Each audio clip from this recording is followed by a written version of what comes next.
അപ്പോൾ ഇന്ന് രാവിലെ തന്നെ ഞാൻ പറമ്പിലേക്കൊക്കെ ഒന്ന് ഇറങ്ങിയിട്ടുണ്ടായിരുന്നു കേട്ടോ. അപ്പോൾ എല്ലാവരും പറയും നമ്മുടെ മഴയും കുടുക്കമൊക്കെ ഉള്ള സമയങ്ങളിൽ ഈ അരിക്കുമിൾ ഇങ്ങനെ മുട്ടിടാറുണ്ടെന്നുള്ളത്. അപ്പോൾ ഞാൻ ഈ ഒരു അരിക്കുമിൾ ഉണ്ടെന്നുള്ളൊരു കാര്യം എനിക്ക് അറിയില്ലായിരുന്നു. അപ്പുറത്തെ ചേച്ചിയെടുത്ത് കുറച്ചൊന്ന് നുണ പറയാനായിട്ട് ഇറങ്ങിയതായിരുന്നു. അപ്പോഴാണ് ഇതൊന്ന് കണ്ടത്. കുമിളെല്ലാം സെറ്റാക്കി എടുത്തിട്ടുണ്ട് കണ്ടോ. ഇതേപോലെ വേണം നമ്മൾ കുമിൾ എടുക്കാനായിട്ട്. മണ്ണോട് കൂടി ഒരിക്കലും പിഴുതെടുക്കാൻ നിൽക്കരുത് കേട്ടോ. പിന്നെ അതൊരു ടാസ്ക്കാണ് അത് ക്ലീൻ ചെയ്യാനൊക്കെ. അപ്പോൾ നമ്മൾ എത്ര ക്ലീൻ ചെയ്ത് അതെടുത്തിട്ടാണ് നമ്മൾ ഫുഡ് ഉണ്ടാക്കുന്നതെങ്കിൽ ആ ഒരു മണ്ണ് അതിൽ ഉണ്ടാകും. അപ്പോൾ നമുക്ക് കഴിക്കാൻ പറ്റത്തില്ല കേട്ടോ. മണ്ണ് കടിക്കും നമ്മൾ ഫുഡൊക്കെ ഉണ്ടാക്കി കഴിക്കുന്ന സമയത്ത്.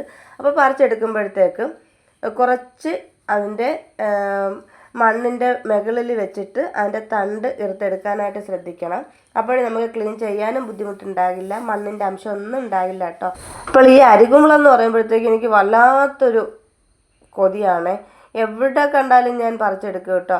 എവിടെയെന്ന് വെച്ചിട്ട് വൃത്തിയുള്ള സ്ഥലങ്ങളിൽ എവിടെ കണ്ടാലും ഞാൻ പറിച്ചെടുക്കാറുണ്ട്.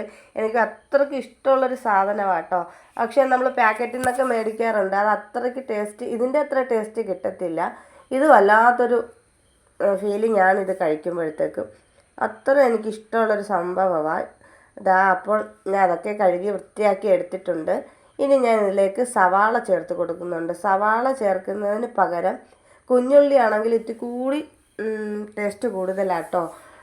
അപ്പോൾ കുഞ്ഞുള്ളിയൊക്കെ വൃത്തിയാക്കി എടുത്തിട്ട് അരിഞ്ഞെടുക്കുന്നത് വരെയുള്ള ക്ഷമയൊന്നും എനിക്കില്ല. അതിന് മുമ്പേ തന്നെ ഇതൊന്ന് കുക്ക് ചെയ്ത് എൻ്റെ വയറ്റിലേക്ക് ആക്കണം. അതാണ് ഇപ്പോഴത്തെ എൻ്റെ ഒരു തീരുമാനം.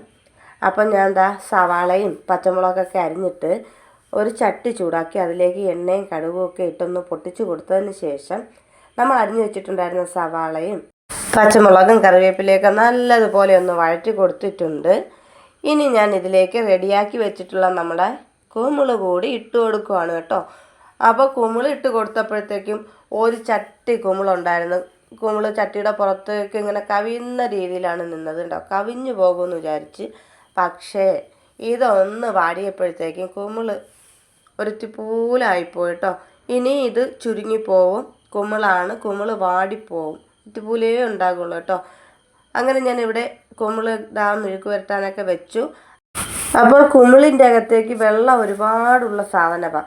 അപ്പോൾ നമ്മൾ മെഴുക്ക് പുരട്ടാനാണേലും തോരൻ വയ്ക്കാനൊക്കെ വെക്കുമ്പോഴത്തേക്കും വെള്ളം അതിൽ നിന്ന് തന്നെ ഇറങ്ങി വരും കേട്ടോ. ഇനി നമുക്ക് ഈ ഒരു വെള്ളമൊക്കെ ഒന്ന് വറ്റിച്ചിട്ടെടുക്കാം. അപ്പോൾ നമ്മുടെ അരിക്കുമിളൊക്കെ ഇവിടെ റെഡിയായി കിട്ടിയിട്ടുണ്ട്. അപ്പോൾ എൻ്റെ വീഡിയോ ഒന്ന് നിങ്ങൾക്ക് ഇഷ്ടമായിട്ടുണ്ടെങ്കിൽ എന്നെ സപ്പോർട്ട് ചെയ്യാൻ മറക്കല്ലേ.